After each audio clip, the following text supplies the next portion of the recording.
That's black people. Everybody in this Bible black. You get what I'm saying? So we got to go back and read the Bible and this is how we're going to get our confidence about ourselves. Because we reading about the chosen people of God. They were black people. They thought I was done, I'm not. I'm back on the block, ain't talking about slinging no rock. Knock out the giants with scripture, I don't need a weapon. Somehow they still say I'm like Pop. I tell them pull up, the show didn't stop. This spot is good enough to teach it to fly.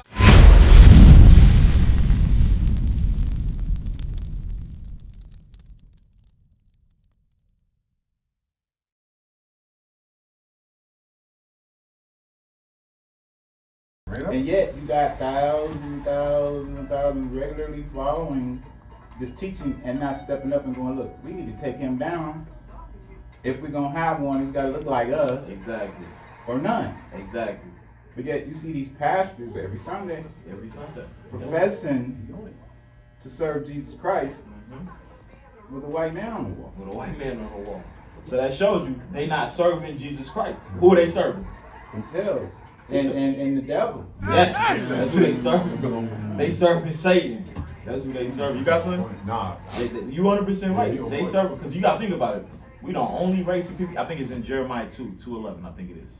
We the only race of people that serves a God that don't look like us. The Arab man, Allah Akbar, boom, they blowing stuff up. But when you look, they worship a God that look like them. Buddha, who Buddha look like? The Chinese. Japanese, they worship a God that look like them. We the only people that worship a God that don't look like us. But it's that slavery mindset that was instilled from us. You get what I'm saying? So we got to break the mental change that's on our minds, because a lot of the times, our people, like you said, that's in these religions, they reading the Bible through the lenses of a white man. That's it. Because theology school, who created theology school? White people. People that oppress us. So they got to go to their system to learn the Bible. And in turn, then they indoctrinated us with that same white supremacy. So you got something to say. No. Go ahead, read that. Yeah, Jeremiah. I think Jeremiah 2:11. Hath a nation changed their gods? So God is acting like you said. Like, why they got a white Jesus on the wall? So God is asking, he's asking the question. Read it again. Hath a nation changed their gods? So he's asking, has a nation changed their gods? Have the Arab man changed the God they worship, or do they worship a God that look like them? They worship a God that look like them, right? Keep going. Which are yet no gods? Because the gods of the nations are idols. Allah is not a real God. Buddha is not a real God. Krishna is not a real God. These guys are idols. Keep going. But my people, talking about us, the Israelites, have changed their glory. We changed our glory. We changed our God. For that which does not profit. Because us worshiping a white Jesus does not profit us. When you worship a white Jesus, that's self-hatred for yourself. And now, when that white man kills you, you looking at him like he's God. So you got to think about it, right? When black people kill each other, we want to get revenge. But when a white man kills us, what happens? What we do? Empathize. We don't do nothing, right? We don't do nothing. Darren Wilson, was it Darren Wilson? Right. Darren Wilson killed Mike Brown in St. Louis. Black man didn't do nothing. What's the other dude's name? Chavez. No, it was Chavez in Minneapolis. Yes, when George Floyd. He put his knee on his neck. What black people do in that situation? Nothing. But guess what? If a Crip kills a blood, what that blood gonna do? He gonna retaliate and kill him. That's self-hatred right there. So that's when you worship in that image, you worship in self-hatred. You don't realize, you looking at your people like there's no worth in your people at all. That's why we willing to kill each other. So God is saying we the only people that change our gods for other people's gods. I think it's more on that. Go ahead. I want to get back to that color. You drop yeah. Let's go back. Go Here's so like we was talking about all throughout the Bible. There's color. They try to say heaven is colorless and God has no image and all this, and he's a puff of smoke. But like you were saying, every time we see Jesus, he's white. Yeah. Right. So how is that? If God has no color, why is it that throughout ages he's been set up to look like this? Yeah, y'all tell us all the time he has no color. God doesn't see color. It's about his message. Well, let's see what the Bible says. This is Job chapter 30 and verse 29. I'm sorry, Job 30 and 30. It says, my skin is black upon me, and my bones are burned with heat. Job, he said his skin is black. He said it out of his own mouth that he's what color? He's black. We could go throughout the whole Bible and show that all the prophets was black. Let's get another one. You got another one? Song of Solomon, chapter 1 and verse 5. This is King Solomon, the wisest man on this earth. He was the king. All the kings of the earth came to Solomon for his wisdom. What people have woolly hair?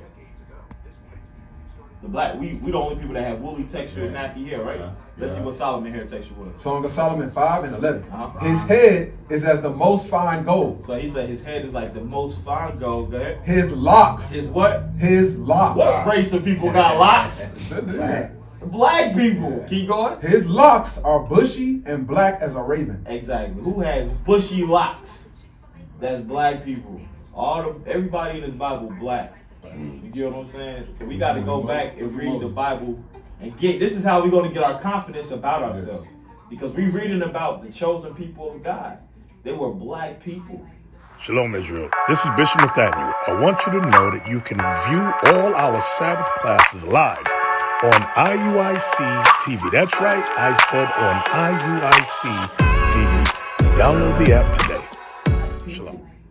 And we know that we fit. We know we are these people because the Bible tells us that we are. We're going to get to that eventually. What you got? You got something? Moses. God, do you? Go ahead. What verse? 4 and 6. All right. This is Exodus 4 and 6. So we all know Moses, the 10 plagues. Let my people go. Pharaoh, let my people go, right? Yep.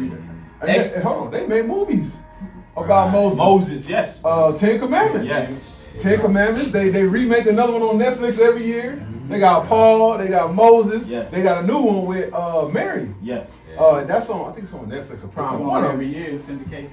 Every year. Yep. Yes. Yep. 10 Commandments. Wow. Look at this. Now let's see. Now let's read this. Come on, read this thing. All right. This is Exodus. So Moses looked like how he say on the what'd you say? 10 Commandments. What did you say? Come on. What was that? Syndicate. Syndication. Every year, right? Come on, read this thing. Exodus 4 and 6. And the Lord said furthermore unto him, put now thy hand into thy bosom. So Moses, this is going to be a miracle, right? The Lord is going to perform a miracle. So he told him, take your hand, put it in your bosom, put it in your shirt. Come on. And he put his hand into his bosom. Go ahead. And when he took it out, so he takes it out. Behold, his hand was leprous as snow. What the snow look? It just snowed, right? We just got 16 inches of snow. Right. Snow is white. But if the syndicate is correct and what they circulate on the media is correct, how is that a miracle? If his hand was white and he put it in a shirt, it came out white. Yeah, it came out white. That's not a miracle. Nope. That's not a miracle at all. You know what I'm saying? Right. So it had to change colors in order for Moses to be wild, but him to see me like, damn, what did happen? Oh man, God just did something. Yeah. It had to have been a different color at one point, and it changed colors. You know what I'm saying? Read it again. Verse 6, and the Lord said furthermore unto him, put now thy hand into thy bosom. And he put his hand into his bosom. Yep. And when he took it out, behold, his hand was leprous as snow. It was white. It changed from black to white. And that's what wild Moses said, I believe you, Lord. Now I believe you. Now I know I can go go do the mission that you set me to do, to go speak to Pharaoh. Go ahead. Verse 7, and he said, put thy hand into thy bosom again. So with his white hand, he said, put it back in your shirt. Come on. And he put his hand into his bosom again, and plucked it out of his bosom. And behold, it turned again as his other flesh. It turned again as his other flesh. So it went from white back to brown to dark skin. Yes. That's the miracle that the Lord did. To do what? Show Moses, I am God. And now for us in these last days to look at this and say, well, wait a minute, the Syndicate and 10 Commandments and all these other movies say Moses is white. Yeah. But how is that a miracle if he was already white and it changed white? That don't even make sense. And you never see that depicted in the movie. Never. They know. There's certain things they cut out. Yes. Just like the Bible. Yes. Yes. Like the Bible. Yes. And this is why Deuteronomy 33:29. I'm gonna show you something, right? So now we gotta understand. Now they say this. I'm thankful for y'all coming in here, bro. There's a place, I think it's in Europe somewhere, where all of this information is stored. Exactly. The Vatican. The Vatican. And we have no access to it. Yes. Meaning to have the knowledge to go seek it. Exactly. Yes. Where all of this information has been stored. And it's relevant to everything.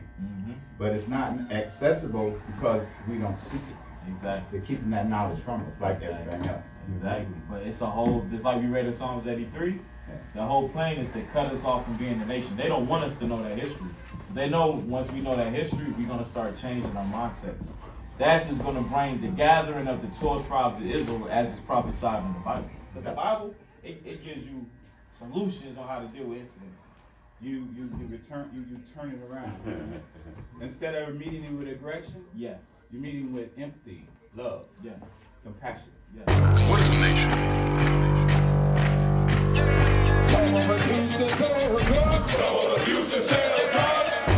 Nation is men leading by example.